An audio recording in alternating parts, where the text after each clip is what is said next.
Magnus I of Saxe-Lauenburg was a Duke of Saxe-Lauenburg from the House of Ascania. Life. Magnus was the second son of John V, Duke of Saxe-Lauenburg, and Dorothea of Brandenburg, daughter of Frederick II, Elector of Brandenburg. In 1481 John V redeemed Saxe-Lauenburg's exclave land of Hadeln, which had been pawned to Hamburg as security for a credit of 3,000 Rhenish guilders since 1407. John V then made his son and heir apparent, Magnus, vicegerent of Hadeln, and finally regent as of 1498. Vicegerent and regent of the land of Hadeln. In 1484 Magnus, who aimed at increasing his local revenues, had reached out to conquer the rich neighboring land of Wurzen, a de facto autonomous region of free Frisian peasants in a North Sea marsh at the Weser estuary. But he failed. Magnus tried to justify his violent act with the pretense that Wurzen used to be Saxon before the imperial deposition of Duke Henry the Lion and the carve-up of his Duchy of Saxony in 1180, which only brought Magnus's Ascanian dynasty to take the belittled dukedom. The Prince-Archbishopric of Bremen, claiming Wurzen for itself, was alarmed.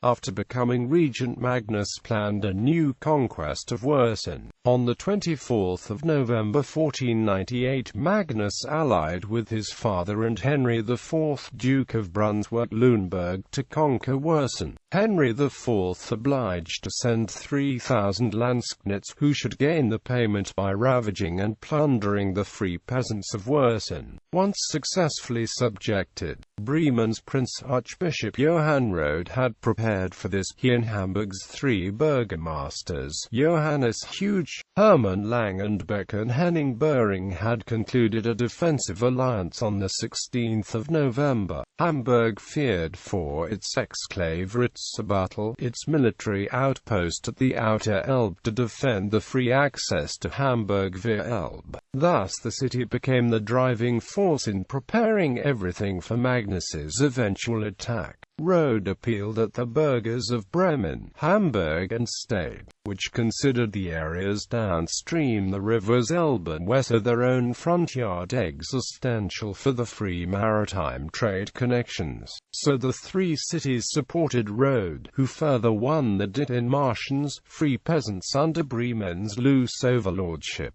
On the 1st of May Rode gathered representatives of the land of Wurzen, of the cities of Hamburg and Bremen, and they concluded a defensive alliance in favor of Wurzen in case of another invasion by John XIV of Oldenburg, who had conquered westerly neighboring Bad Jardingen in April with the help of the Black Guard. Wurzen was thus threatened by Oldenburg from the west and by Magnus from the east. In order to avoid war on two fronts, Rode tried to ease the relation with Magnus, but in vain. On the 1st of August Rode, Bremen's cathedral chapter, more prelates from the Prince-Archbishopric, as well as the cities of Bremen, Buxtehude, Hamburg, and Stade, concluded a war alliance to supply 1,300 warriors and equipment to defend Wurzen and/or invade Hadeln, while all members of Bremian ministerialists and nobility abstained.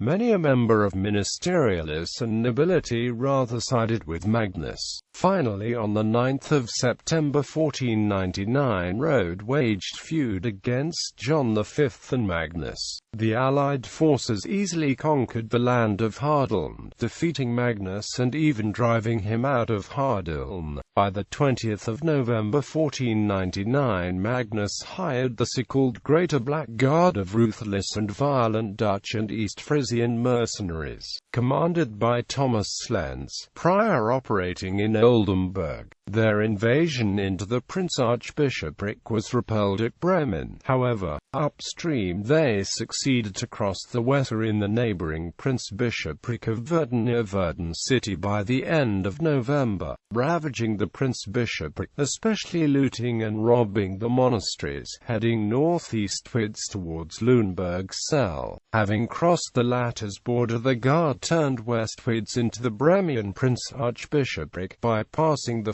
fortified Buxtehude and stayed, leaving behind a wake of devastation on the countryside and in the monasteries. Neukloster, both localities of today's Buxtehude, Himmelpforten Convent. Since Prince archiepiscopal forces secured Vaud, the Guard circumvented them southerly, not sparing even nunnery. Finally, on Christmas Eve, arriving downstream the Weser in Leer, the Black Guard tried to invade Wersen. However, the Free Peasants repelled their attack near Wederwarden on the 26th of December. So the Guard turned northeastwards, looting Neuenwalde nunnery underways into Hadeln, recapturing it for Magnus in early 1500.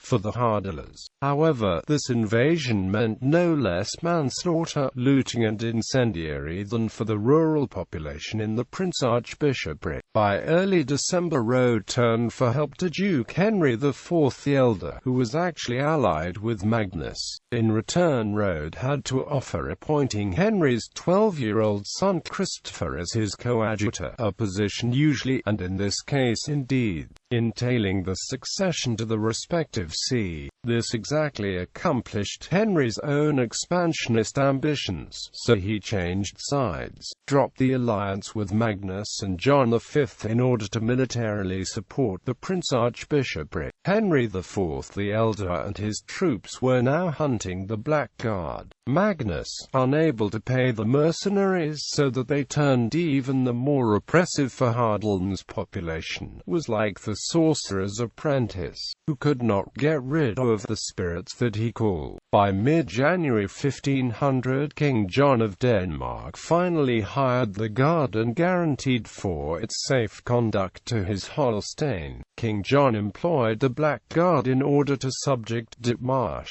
It were the Ditmarshians then, who destroyed the Black Guard utterly in the Battle of Hemmingstedt on the 17th of February 1500, and thus King John's dream of subjecting them. Magnus' conflict with Bremen was solved through the mediation of Eric I, Duke of Brunswick-Kallenberg, and Henry IV, with the latter's son coadjutor Christopher. Sir Rode and Magnus had concluded peace on the 20th of January 1500. Hadeln was restored to Magnus, while the Worsners rendered homage to Rode on the 18th of August, who in return had confirmed their autonomy. Thus in fact little had changed as compared with the status quo ante.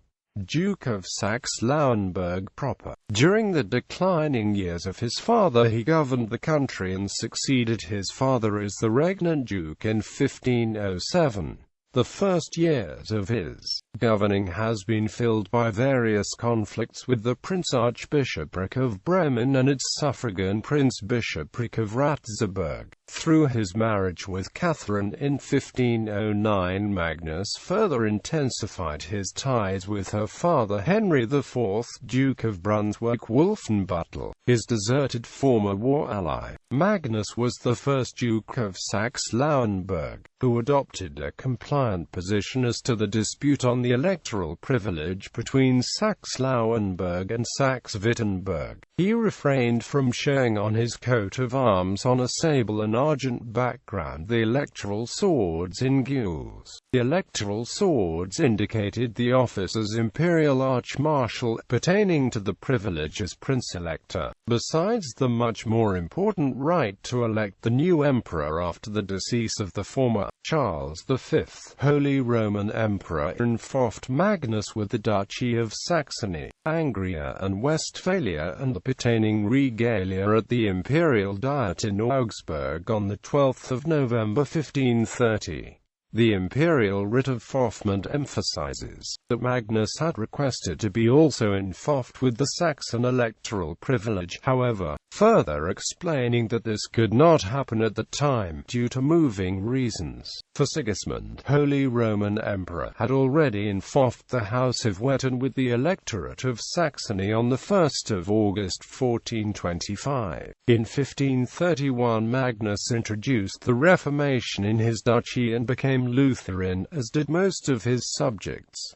Magnus was buried in Ratzeburg. Family and children. He was married on 17 to 20 November 1509 with Catherine in Wolfenbüttel, daughter of Duke Henry IV, Duke of Brunswick-Luneburg, and they had 6 children: Francis I, Duke of Saxe-Lauenburg; Dorothea, married on 29 October 1525 to King Christian III of Denmark; Catherine, married on 24 September 1531 to King Gustav I of Sweden; Clara, married on 29 September 1547 to Francis, Duke of Brunswick-Luneburg, Prince of Gifhorn; Sophia, married on 1 January 1537 to Anthony I, Count of Oldenburg-Delmenhorst; Ursula, married on 14 May 1551 to Henry V, Duke of Mecklenburg-Schwerin. Ancestry.